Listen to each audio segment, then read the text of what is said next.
connection.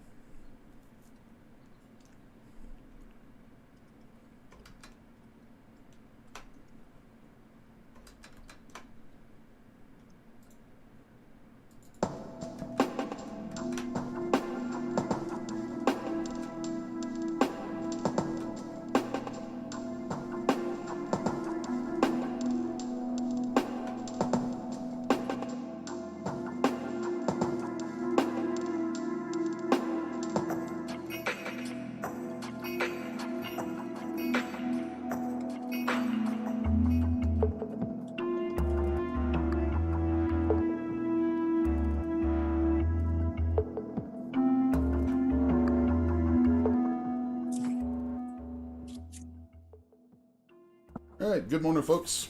Les here from 6S1. It is another little after 9:05. We had a couple technical difficulties getting started, but joining me this morning is my friend Aris from Artapeneurs.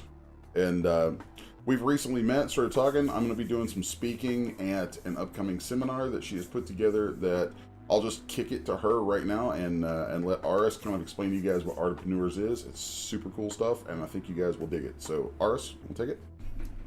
Hey, where do I even start, Les? I mean, this is such a pleasure to be with you today and checking your YouTube situation out. I think that's cool what you're doing there.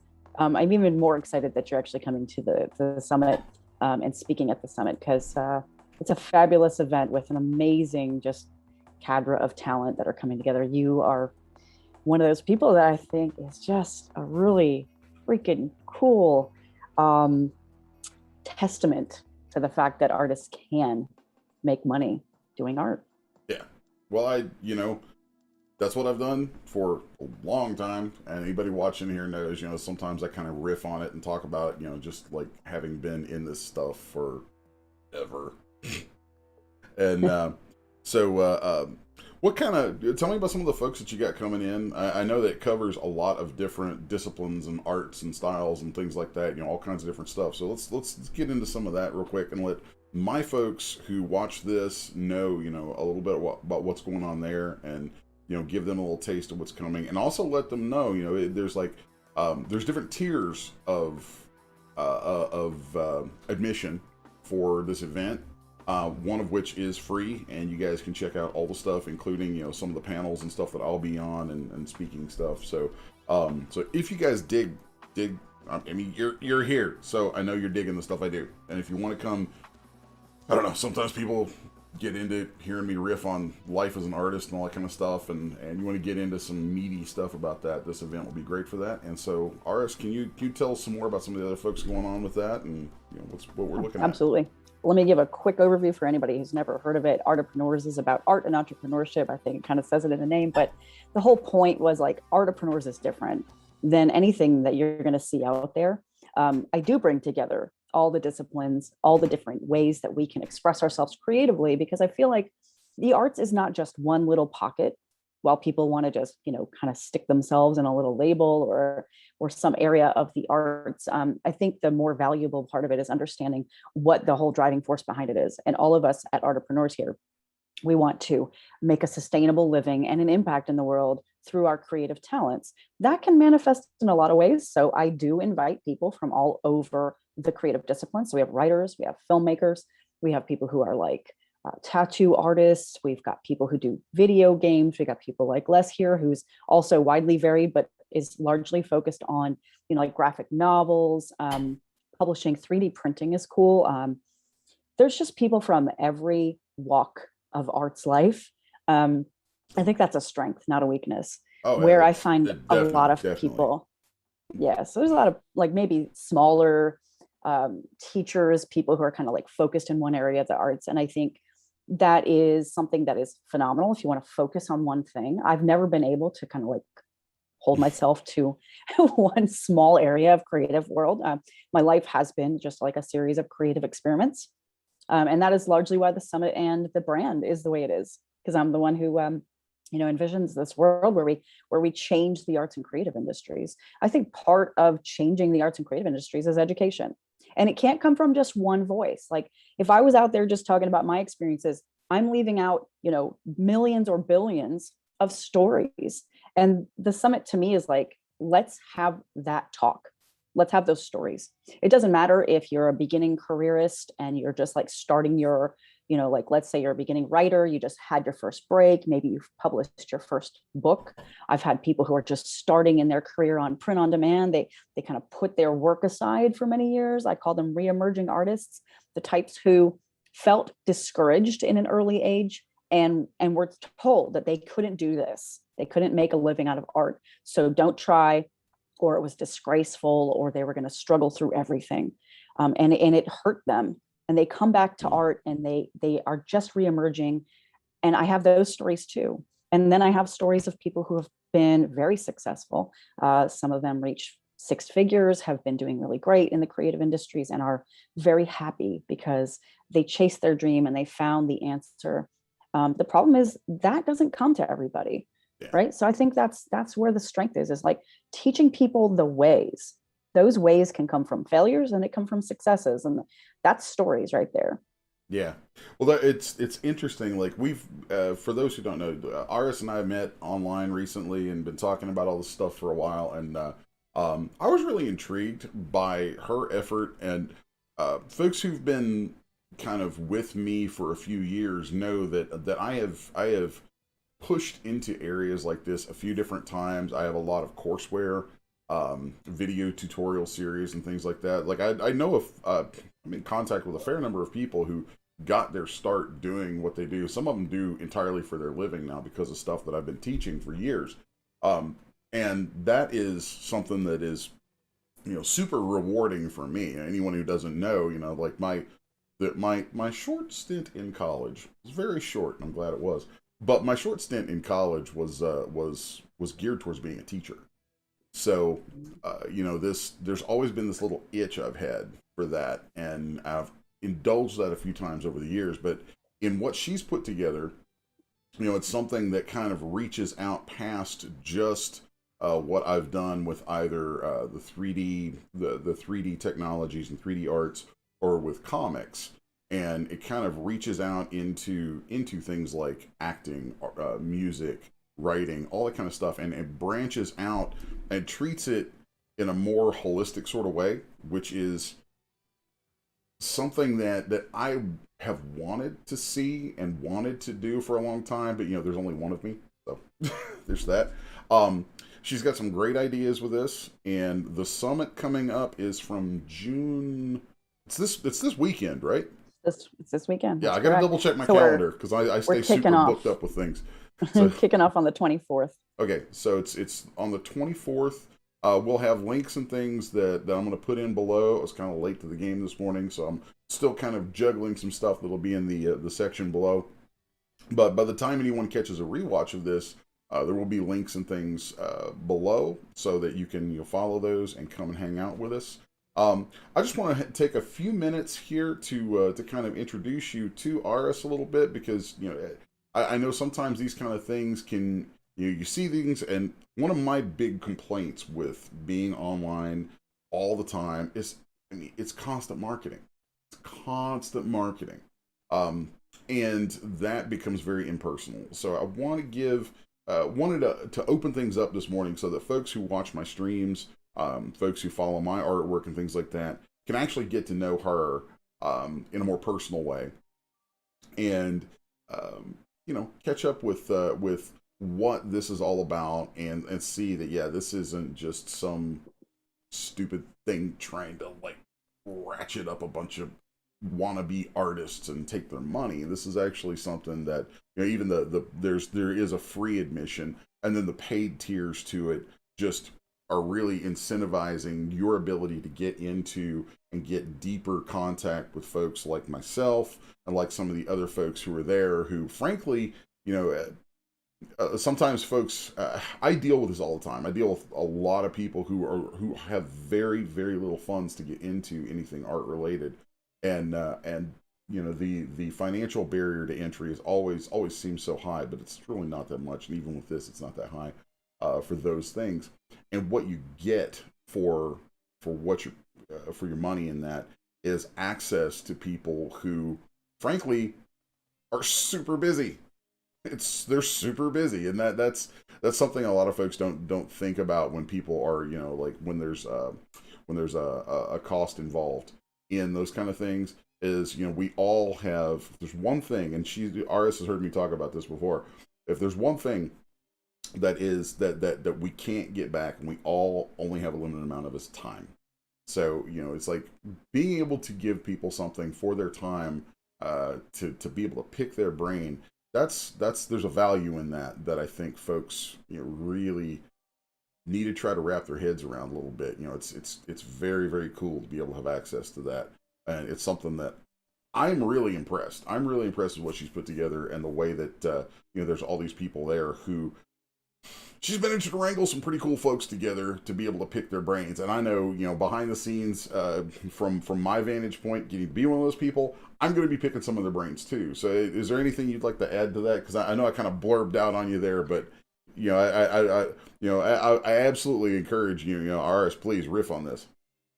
Sure. Yeah. No, I mean, that was pretty full featured right there. So yeah, the summit's a couple of days, but it is packed full of amazing content and people. So we've got 40 speakers at this point over 3 days. You can imagine just how much is going on. The normal cost of a ticket would be $297 to buy into this, but because the speakers are so generous. I mean, I've just found some pretty awesome people in the art world that surprisingly kind of act differently than the typical norm that we kind of come to know as, this snobby, uppity kind of whatever. And I think this generosity is what really allows us to give away those tickets for free. You have to have a code for that. So make sure you use the link that Les is going to give you. But that gives you access to the weekend. The weekend is like 40 different speakers coming together to do presentations. We're going to do panel talks. We're going to have some networking with other attendees and some of the speakers as well. But the speaker networking is under the VIP pass. So you'll want to upgrade if you want to really get to know some of the speakers more intimately. And that is what he was talking about in terms of like getting a chance to really rub shoulders and get to know some of the people that are coming together to speak about their careers. They've all done something pretty amazing, and they have some really interesting viewpoints on what is working and not working in the art space right now. Everything from time management to pricing to marketing yourself to wrangling your social media game. All of that stuff is in there. And I'm pretty excited over that part.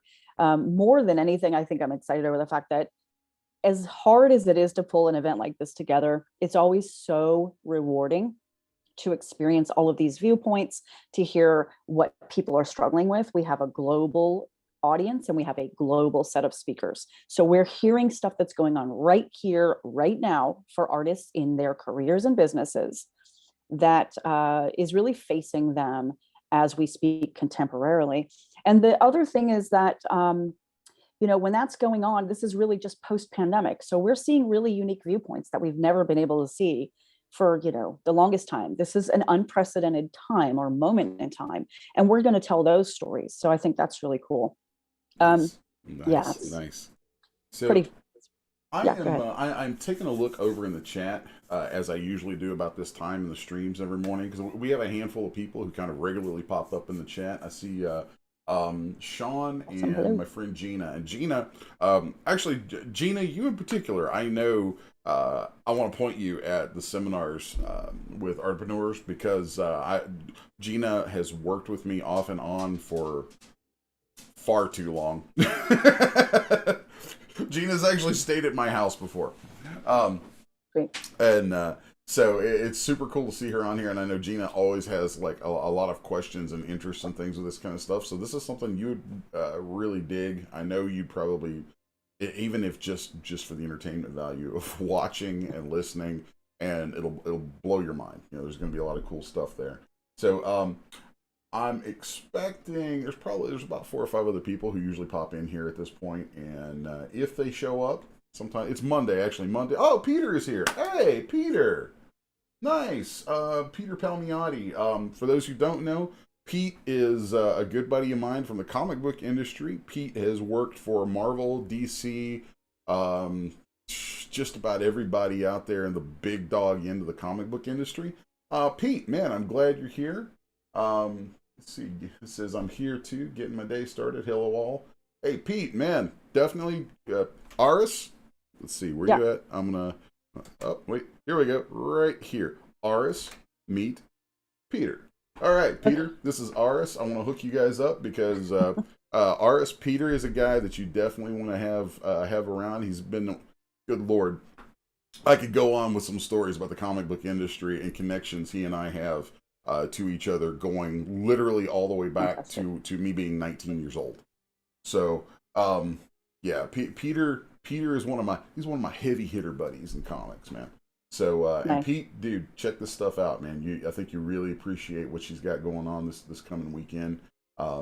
Definitely watch. Maybe you can get involved next time, or if she's still got a slot open, maybe you can join in this time if you want to share some stuff. So anyway, you guys in the chat, Pete, Sean, Gina, Sean O'Neill's joining us. Always interesting conversations with Sean about art and watching him grow as an artist. If you guys have any questions or anything for myself or Aris here about the Artapeneurs Summit coming up this weekend, please pop them off in here. I'd love to hear your thoughts. If there's any particular things that you would like to hear addressed in that sort of environment, then let us know. And I'm sure that she will find somebody, if not me, to tackle the thing, because you guys know I'll talk about anything, anytime, anywhere, because I do that. So,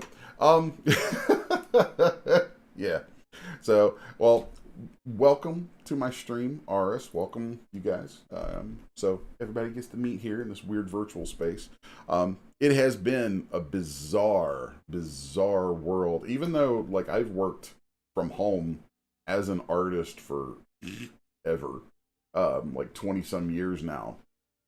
Like, there's a lot of aspects of the world, this COVID world that were that honestly just flew by me like it was nothing. Like it was really weird. But then there's other things that and I want to touch on this because she's on here, and there's a lot of thematically about the post-COVID world that's coming up with Artapeneurs. One of the weirdest things that has happened for me has been this promulgation of people being online all the time, and how a lot of the interactions that I normally would have with people in a much more, well, I guess it's no less organic, but I was thinking a more organic sense, or a more, real world sense, have now gone to situations like this, where, she's on screen with me and you guys are in the chat.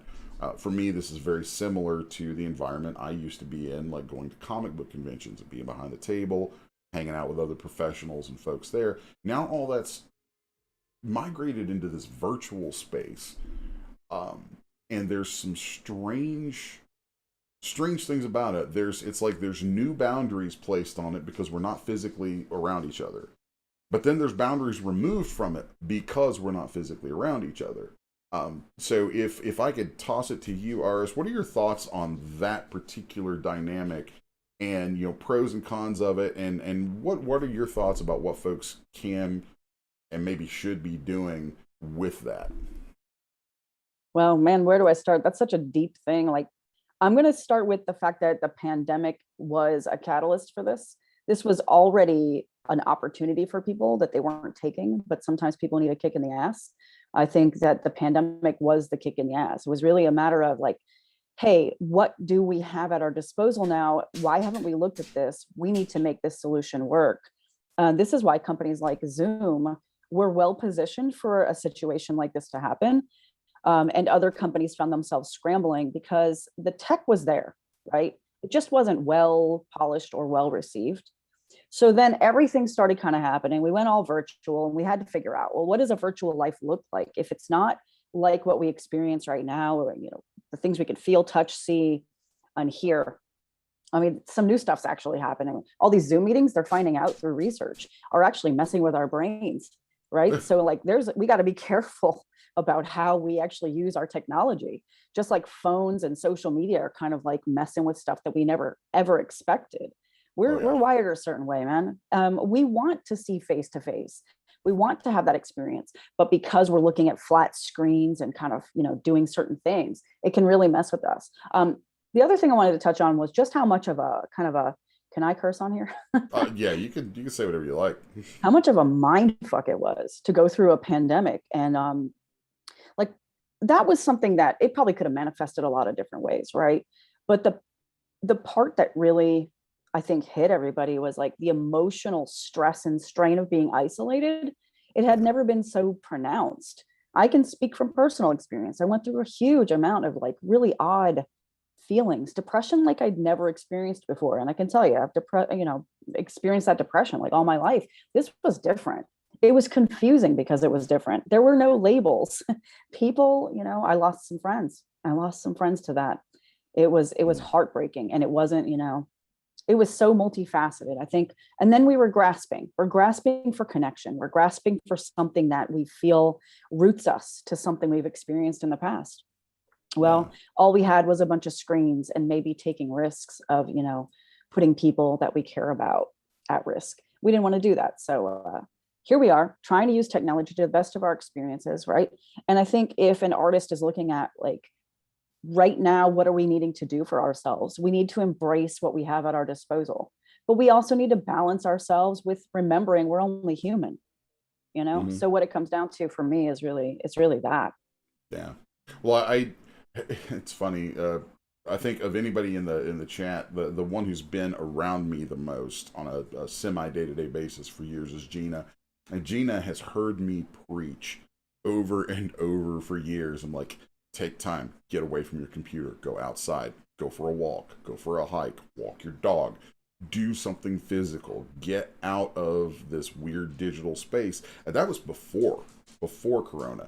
Now Gina, and I know her well enough to know she doesn't mind me offering this up publicly, but Gina lives what is a nomadic lifestyle. If you've ever, I think there's a lot of this in California actually, of the people converting, like they call them schoolies. They take school buses and convert them into homes, and then they just drive and live all over the place, and they're like super cool. Like she drove her little schoolie and parked it in front of my house for a month or so while my fiance and I went to New Orleans last year right before COVID. So it's really bizarre. So like she has a completely different lifestyle that's kind of cool, and has all. I think that there was a lot of, I think she adapted probably better than a lot of people because she was already kind of outside the norm, I adapted really well because I was already wildly outside the norm as an artist working from home forever and a day. I worked from home raising my kids, it's like I've been at home since 2000. So good God, 21 years of being at home. That's nice. But one of the weird things for me was, like a lot of the folks on the stream probably know me through my 3D stuff. But my other thing is my comics, and specifically my book Apocalypse Girl. So I write post-apocalyptic fiction. And then this thing happens that I'm like, oh shit. Guys, my work's not supposed to be like, current events here. Just saying, it's not supposed to be current events. This is weird. But as somebody who writes that stuff, I pregame a lot of things in the world, kind of tracing threads and watching things as how they're going to how they could end up and all that stuff. And then life drops this bomb on all of us that is really close to a thread in the background of my book. Okay, that first off was stupid kinds of weird, still is stupid kinds of weird, and just left me like Apocalypse Girl stuff had just finished coming out right when all this hit, and I'm like, oh my. It's very bizarre. Is that like a guilt moment? You're kind of like, But they say life imitates art and art imitates life. Right? Isn't that exactly what that was about? Yeah, there's like so many layers of irony for me in all of this because there's stuff there's stuff in the background. It's really messed up in a way because like I've actually thought about changing it, because elements of the story that really refer to all this, the story is written as 3 large books, and the first big installment of that came out right before, finished coming out right before COVID. You know, it was like 6 issues and then a collected version, and it references things throughout that. But the big revelation of what all it's referencing is slated to come up in the next big book. So I have this weird window of opportunity where I'm like, well, I could probably change that and make it something different, but I'm not gonna. I'm not gonna. Because even though it was written before all this, came out right before and slightly as all this is going on, you know, there's a part of me that just looks at it and says, you know what? Keep it. Keep it. Because now this thing that I was already dreaming up, that's already in here and already referenced in some way, and the references make sense in the future work, will resonate. You know, like everybody can go, ooh, you know, this is eerily parallel, but different. But you know, as an artist, you know, as an artist and writer, you know, we pregame things, we imagine things, we combine scenarios out of life and put them together into things that come out as this creative work, and we do all that from this space, you know, where we work. We have to have our home life and our home space and all that kind of stuff. And the world went off a cliff, just wildly off a cliff, while we're kind of sitting here playing with our toys, honestly. And it's been a very bizarre thing to see more and more people kind of corralled, whether they like it or not, into similar sandboxes to what I've lived in for 20 years. So, you know, in a way, you know, someone from my vantage point on this is like, I've had a lot of people I've talked to who, you know, maybe had office jobs and things like that, and they're like, I don't know what to do. This is so weird. This is so weird. And I'm like, nah, it's cool, man. Try this, do this.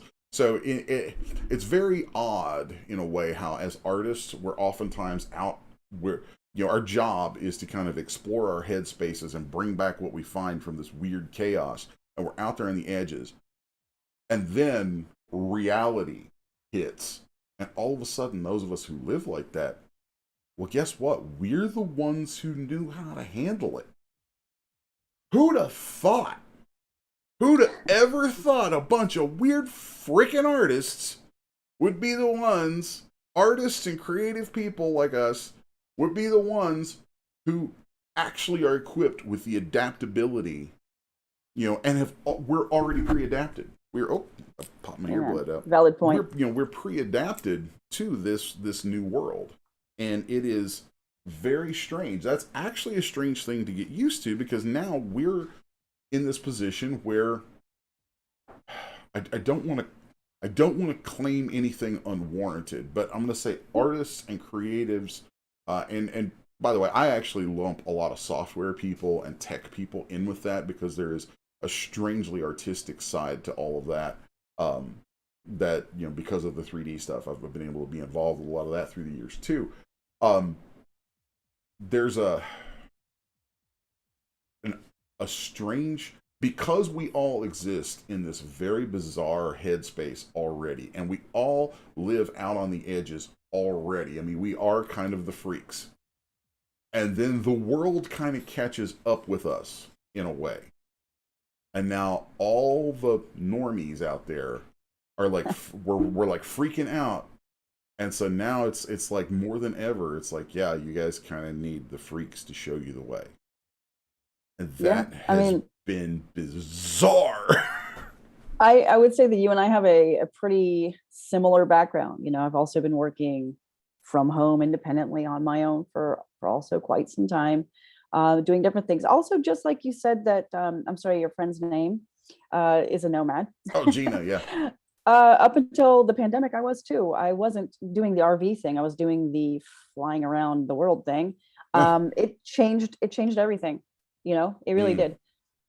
That was a bit of a shocker, and I think that really contributed to kind of my looking at my life and saying, oh, this isn't going the way I was hoping, and feeling a little bit of that kind of depression, and maybe even what we call grieving, you have to give something up in your life, you don't always think grieving applies to things like letting go of something you kind of feel like was your normal.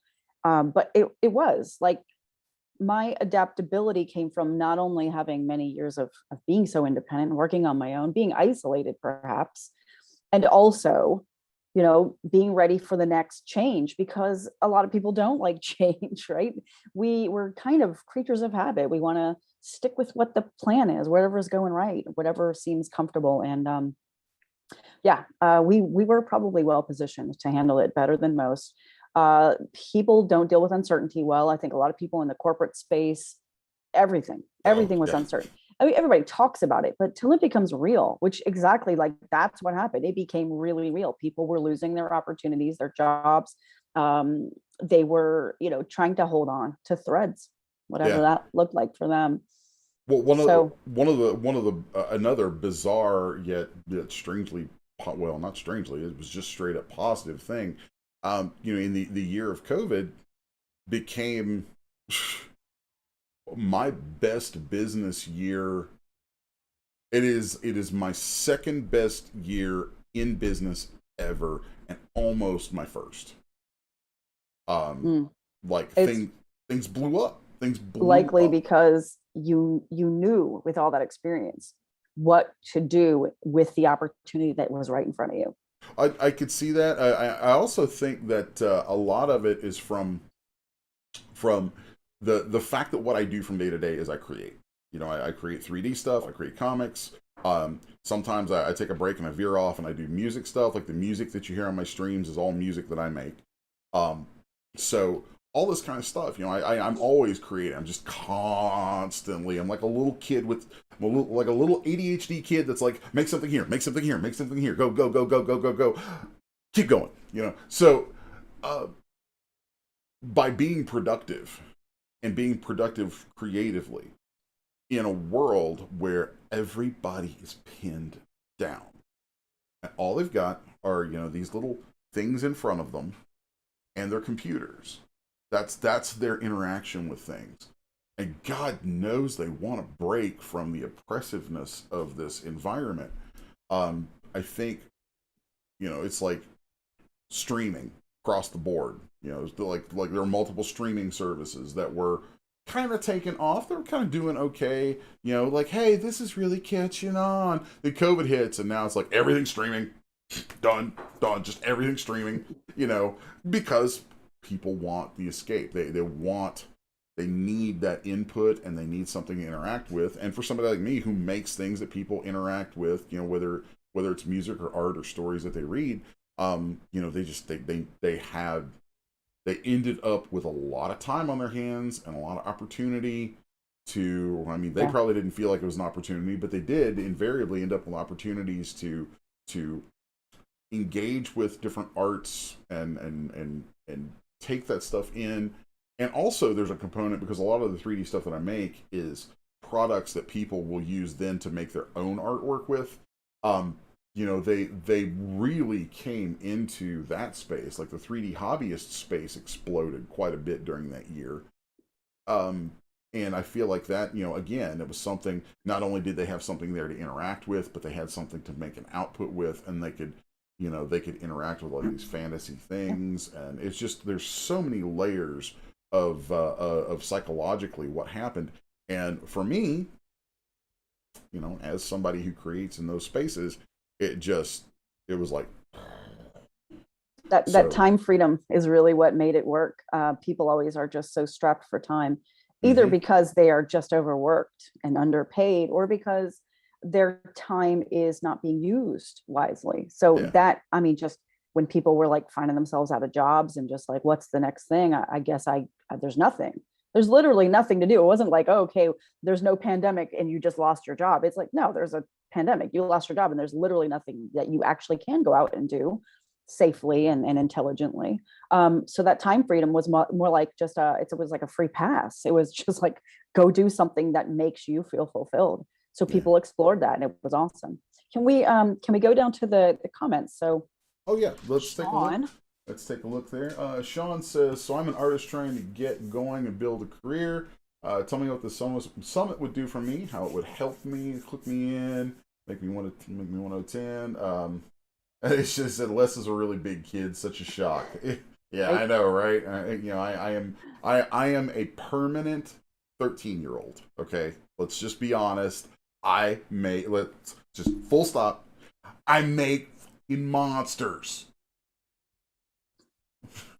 There. Yeah, you're gonna have to meet Adam at the. He's one of the speakers from last year coming back this year. He owns a video game company and loves monsters probably just as much or maybe more than you do. So make sure you make that connection. That's Sean, one of the things I'm looking answer that forward to, question. meeting some folks like that. You know, that's Oh great. yeah, fantastic people. Like it's just wow, blows my mind. Some of these people, like they really do, like they fly under the radar completely.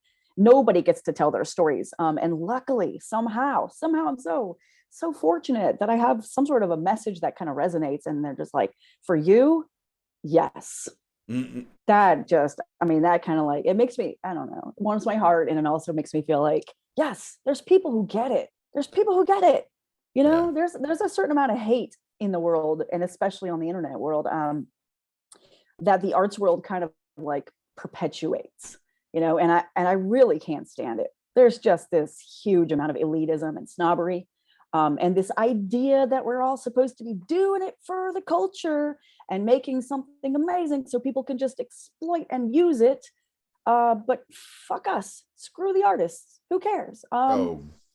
Like like it's not something that you haven't spent, you know, decades of your life perfecting your craft and becoming the amazing talent that you are. I mean, yeah, certain people start with a level of talent, but it still takes massive amounts of hard work. So I'm going to People speak people are to, always like you can hold up a doctor to somebody and they're like, oh yeah, they went to medical school and they do all this and they're saving lives and they're doing all this kind of thing. You can hold up a Mhm. lawyer to somebody, which, you know, they're like, oh yeah, there's, you know, they've done all this, they put all this work, there's all this kind of stuff that they can look at. But this is the weird thing. I mean, there are plenty of us artists who did go to school for it. Most of the artists I know who are the most successful did not. right? and I'll, and so and I'll so second that. yeah, and so there's a strange thing that's like, on a cultural level, on a societal level, we place all this amount of value in all these things that require you to go through all these institutions and all this regimented thing. Meanwhile, and you know, full stop, I've actually taught art at a college for a year, even though I'd never got a degree in it. If there's ever anything that absolutely jailed in my mind, oh wait, this is potentially some BS. Is that they're like, oh no, we want to hire you based on your professional experience. I'm like, but I didn't go through you guys. I didn't go through you guys. So what you're saying is you want somebody who didn't use you to be there and provide value to you for kids who probably don't really need you to begin with. Just Yep, saying, it's a they little wanted what weird. you'd created. Yeah, Les. I mean, and that's why I'm drawn to independent artists, because I know that I was in a similar position to you. I was largely, you know, self-taught. I looked for my opportunities. I got into some of those opportunities that kind of launched the next step and the next step of my career. And then I found myself hiring kids out of school and looking at their work and thinking, what are they teaching these people? mm-hmm. Or what are they not teaching them? That was the really big question. What are they not teaching them? They weren't teaching them how to present themselves. They weren't teaching them how to get quality, technically sound work, like maybe a little bit of the technically sound work. That's probably maybe the only thing that you can really count on from an art school is the technical part of it. We'll teach you.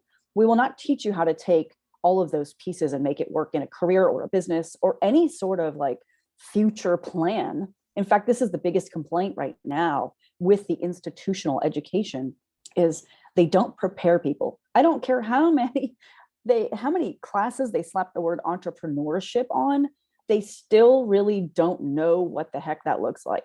I Well, hear it from I don't think it's possible hundreds for them to. of people. I actually don't Um, think, in the context of a regimented, systemized thing like that, that it's even possible for them to understand that. I mean, look at it this way. Look how often the people teaching have only ever done teaching as a job. How many of them legitimately have ever gone out and had to hustle, had to actually figure out on the ground really real ways to pay their rent with their art? You know, I mean, there's a saying that I heard very early on, um, that, and it's nasty, but it's those who can do and those who can't teach. So, Yeah, I and I know what you're talking about. you know, it's like it's a nasty thing. It's funny because, and I've kind of tried to turn that on my head. Well, I'm somebody who does, and I want to teach, and kind of be able to circumvent that a little bit, at least give something out there. And it's very bizarre from the comic book side, from the comic book perspective. There's a way that, let me see if I can frame this properly. Uh, Part of comic book culture, especially as an artist, is comic book conventions. I love comic book conventions. They're a thing of beauty, have been. I've loved them, you know, since my first one when I was 19. One of the things that I find that is amazing for these, and actually I would say is part of how, if you look at the evolution of comic book art, the quality, all kinds of things that you could get into about comic books, they the world of comic books evolves at a rate I think is far faster than most other comparable entertainment and storytelling mediums. And I would offer that a major reason for that is because the culture involves all of this interpersonal play that happens in conventions, and now some of it's moving online, but that happens in these conventions where you have people who do it because they love the medium, and they develop skills because they love the medium and they want to make new things in the medium. And then because they love the medium, when new people come in who are trying to learn, well, then they are super excited to help these new people learn because it's going to make new stuff. It's like you've heard me say, you know, and people have asked me, why do you do this, that, or the other with tutoring people and mentoring people and all that kind of stuff? I'm like, well, I have to live in this damn world. I'm here. I'm you know, I got a few years left on this rock, and I like stuff. You know, like Elon Musk says, if you want stuff, you got to make stuff. Um, I like cool stories, interesting art, badass music. I want these things. Well, in order for these things to exist, people have to make them. For people to make them and make them at a high level, it only makes sense that other people who do those things at a high level should share those skills and things with them. And unfortunately, the people who do this at the highest level are, you know, they're not the ones who go into teaching because those who can do and they're doing, and those who can't teach. You know, and it's not always a truism. I've had friends who go into teaching and all that stuff and do the stuff, but even they will talk about the total difference between being inside these institutions, all of the stuff they're required to do versus what they know they really should do, and it's insane. It's insane. Like, to me, education, through, I would say, probably a good 3/4 of things that you ever want to do that people have told you you need to go to school for, the system for that has been broken for decades, if not forever. And you know, the best route is this oddly, and this is something I think we're pointing to, like we're going through an evolution as a culture where we have all these things that are new. We have all this new technology. We have lots of new aspects to ourselves as people and a culture. But and COVID kind of did this a little bit, and as artists, we're finding this. We also need to look backwards at things like, you know, apprenticeships, mentorships, gilding, you know, all that kind of stuff, where where things are taught in more of these environments of folks who love the thing, want to see more of the thing in the world. So, like, I want to see more comics. I want to see more interesting, cool, you know, just boundary pushing comics. I want to hear interesting new music. I want to see great new movies and things like that. And like where I'm It's involved in a lot of different things, people always ask me, or often ask me, they're like, why do you do so many different things? I'm like, well, I wanted a book that was like this, but one didn't exist, so I made it. I wanted some music like this. It didn't exist, so I made it. And I love, as somebody who teaches and things like that, I love perpetuating that take on things. And that's something that you can't get from those, that you can get from, from an environment like what you're trying to put together. I think that's why we clicked so well. It was like, mhm. this is how this is supposed to work. And, fortunately, I think the pressures of COVID combined with the technology of the day, it's all, if we allow it to, it's all coming together in a way that's going to take creative people. And, we already rule the world. We just don't know it yet. Yeah, I love that. I love that you got that message. Yeah, so in my membership, Artpreneurs isn't just a big summit once a year. I'm looking at creating ongoing support and a community. And in my membership, these are the things I teach. These are the things that I hold to be the pillars of success. The mentorship is there. The understanding that you probably have skills and you're not aware, but other people need them from you. So teaching is still a very valid outcome for any artist. And I have ways to do that. I teach people ways to begin a career in teaching without having actually maybe felt like they've got a big body of work that's really impressive, because I think everybody is on a path and there's always someone behind you and there's always someone who needs encouragement. The summit is meant to really bring to the forefront a lot of the tips, tricks, knowledge, and the experiences of other people right there in one place. And then the membership is really meant to, show people that there's a path forward after that. Like, I don't want to put people into an event, get them all excited, give them a few things they can do, and then have them fall flat on their faces when they're trying to build up a career or a business. To me, this is where the sustainability comes in. We're creating a community around and a culture around entrepreneurship and the arts. This doesn't exist right now. There are small pockets, there are tiny threads of people who kind of get it, but there needs to be a systematized place and I don't know, a predictable place for people to show up. That's what I'm hoping Artpreneurs will be. Now, this summit, I want to go back and right in these last few minutes we have to make sure I cover at least Sean's question and anybody else's questions at this last moment. Sean was talking about being a re-emerging artist. I love that you've adopted my ideas because I feel like it wasn't that you weren't an artist. It was that you felt for whatever reason that you had to put aside your artistry. I think as young people, we kind of know. We know that we're a creative type. We know somehow that we're either different or we're on a path that we want to take, but then people discourage us. Re-emerging artists to me are people who are like kind of new to the whole game. But the thing is, you probably have a lot of experience behind you already. And there's just a few steps you need to take to get right back in the game. I bring people to the summit that can tell you stories, just like you are facing this trouble right now of making these decisions or feeling confident. They also have overcome the same experiences and they can tell you how they did it. I think that is the gold nugget right there, is getting that one piece of information you might need in your life right now that is going to give you the next step forward. It doesn't have to be all the steps, but the next step forward. And that's so valuable. And you can also look at the aspirational stories, the people who have made it and have done really big things. Those are also important because we need something to aspire to, right? So wherever you're at in your path as a creative, there's something for you at the summit.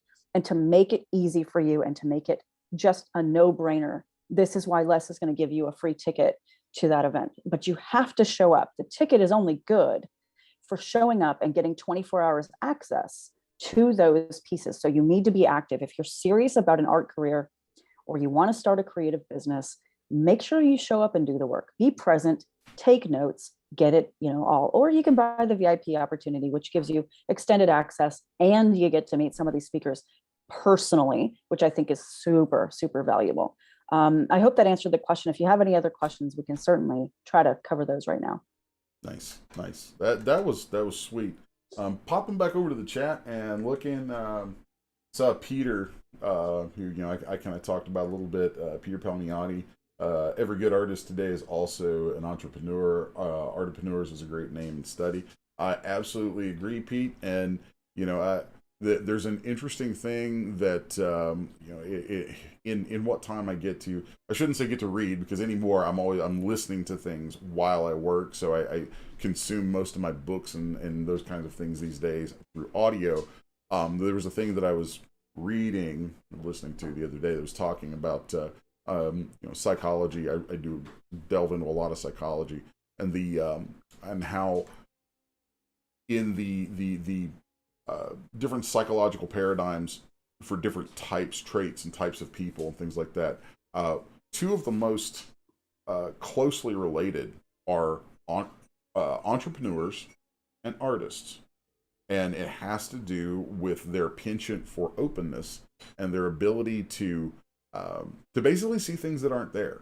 We other people see an empty space and they just see an empty space, whereas we see an empty space and we immediately imagine what could be there.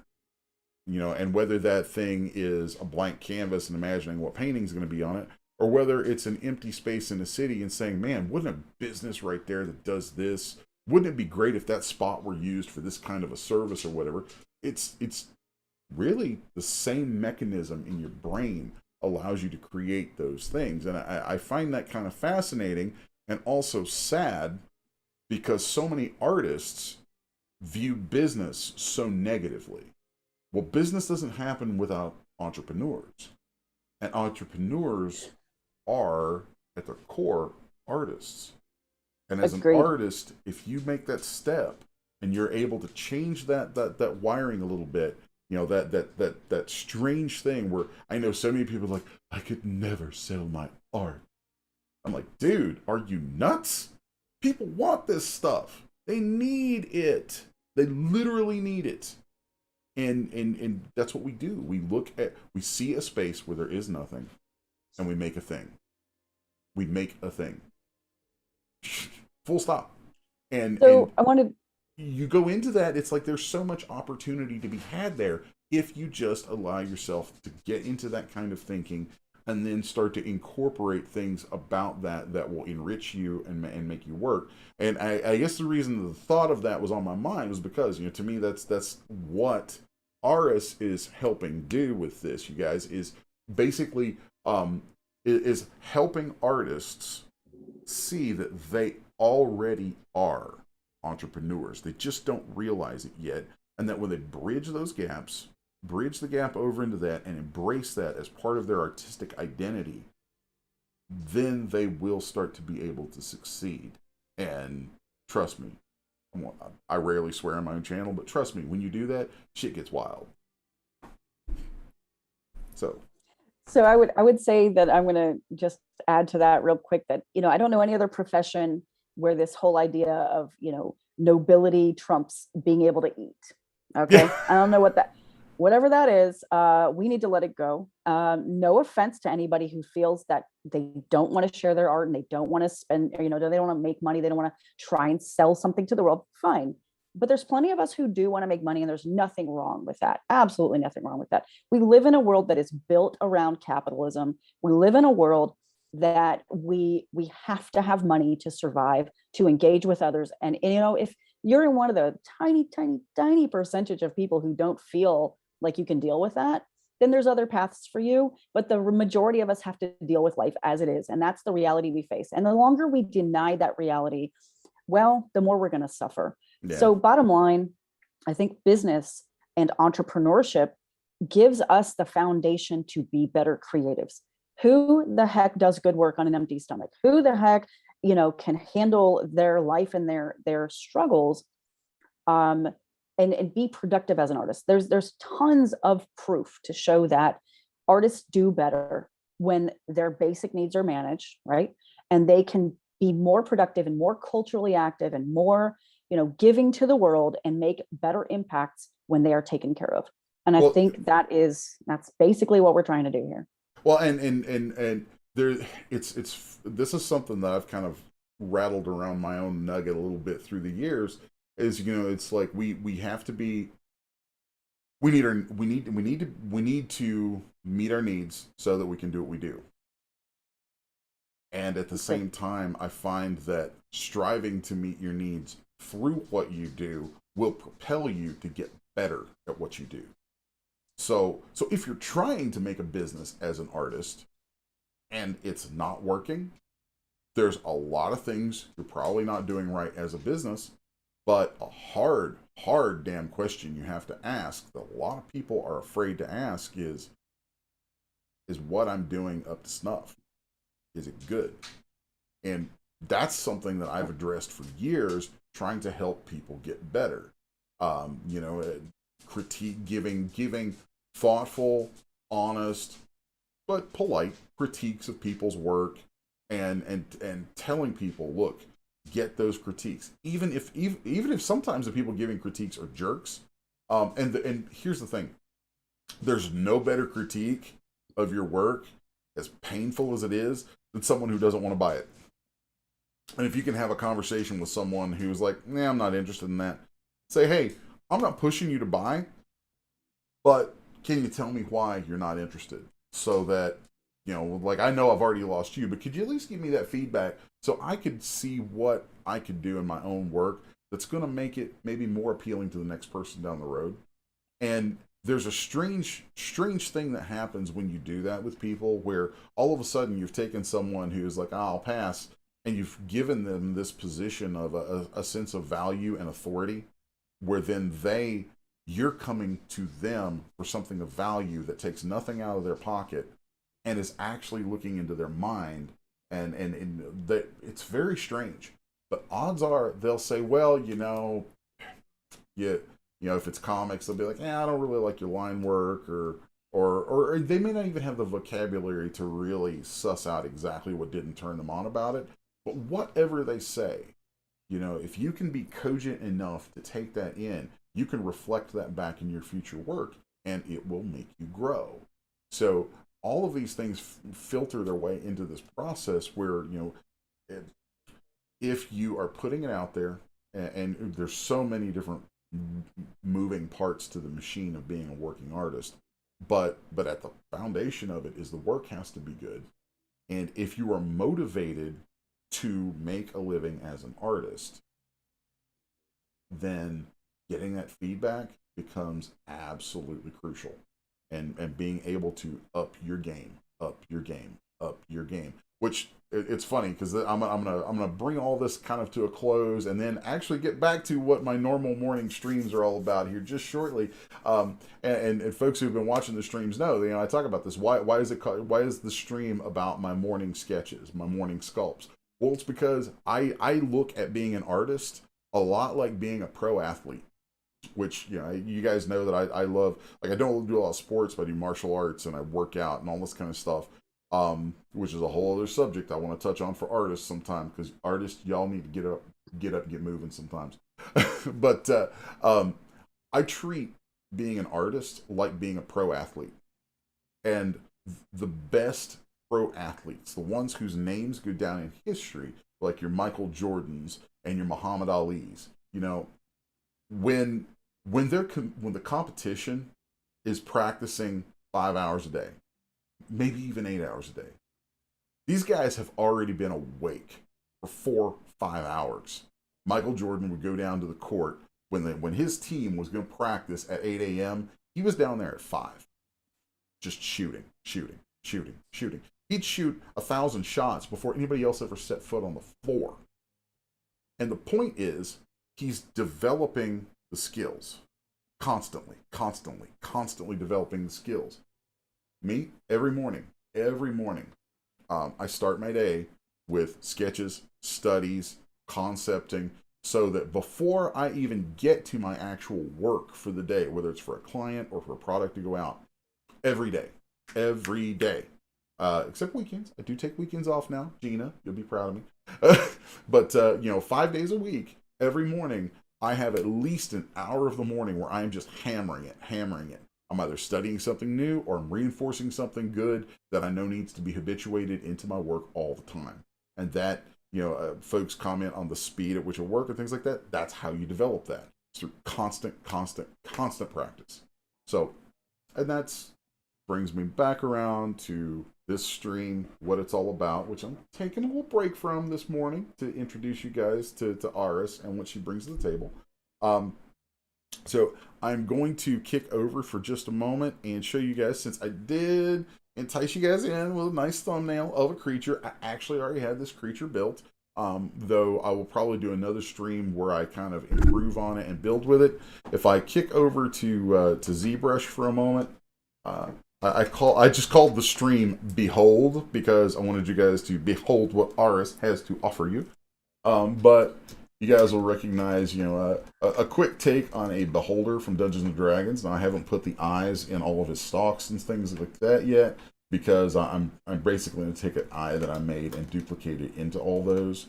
But yeah, this is a quick little guy that I think I already have him rigged up for Daz Studio, Blender, Maya, a few different things, and I'm probably going to put him out as a freebie. So that it's like, hey folks, come check this guy out and snag a download of him.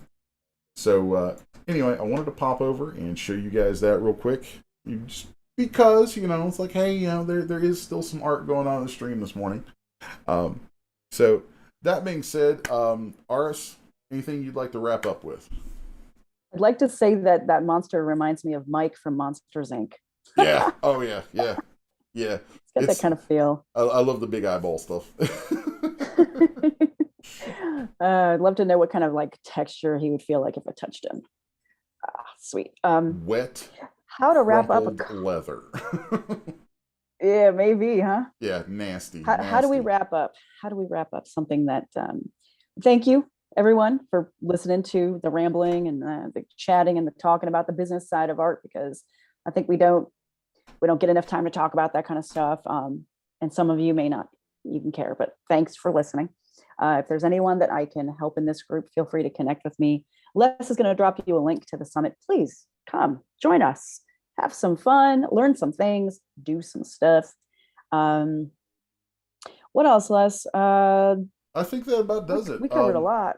Yeah, we covered a lot of stuff. It was fun, and maybe come back on sometime. We'll do this again. Guys, I appreciate all you folks. Let's see, we ended up with Sean and Gina and Peter. I know dropped into the chat and were actually active. We had a few other folks watching. So let's see, just a quick look back through the chat. Sean says good points.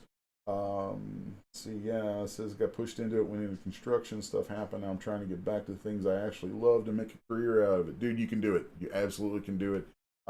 I will only touch on this briefly, even though it's another rabbit hole I could go down for days, is encouragement, man. And I would encourage you, put the energy into it. Even if it's tough, the yield is amazing. There's a little, I'm going to drop a nugget, and somebody can remind me to come back to this in a future stream. What is it? Long-term residual income, LRI. That is a key concept for you to understand as you try to grow and develop into a business as an artist. LRI, long-term residual income. So let's see. Sean says, less preaching truth. Less preaching truth. Yes. That's what I do, man. And Peter mentions The Last Dance as the fantastic documentary. I will have to look that up. So thanks to everybody for hanging out. Thanks for Aris, for joining us this morning. And more importantly, thanks to her for what she's trying to put together with the summit and working on with Artapeneurs and all the effort to help artists out there. So thanks, man. I will expect to see you folks joining us this weekend, June 24th. We're kicking off on the 24th, and the summit will take place all over the weekend. Join us live.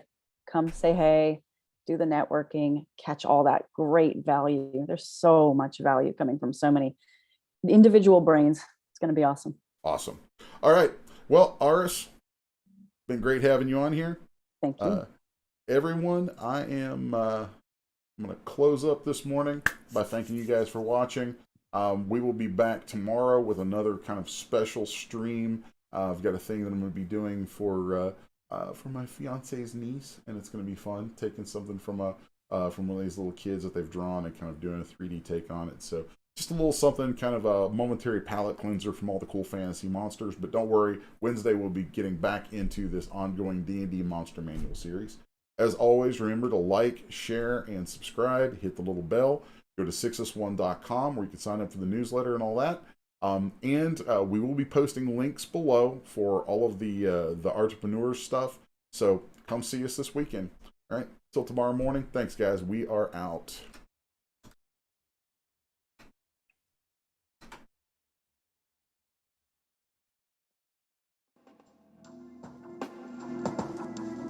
All right, Les, are you there? Still got you going on in Zoom here.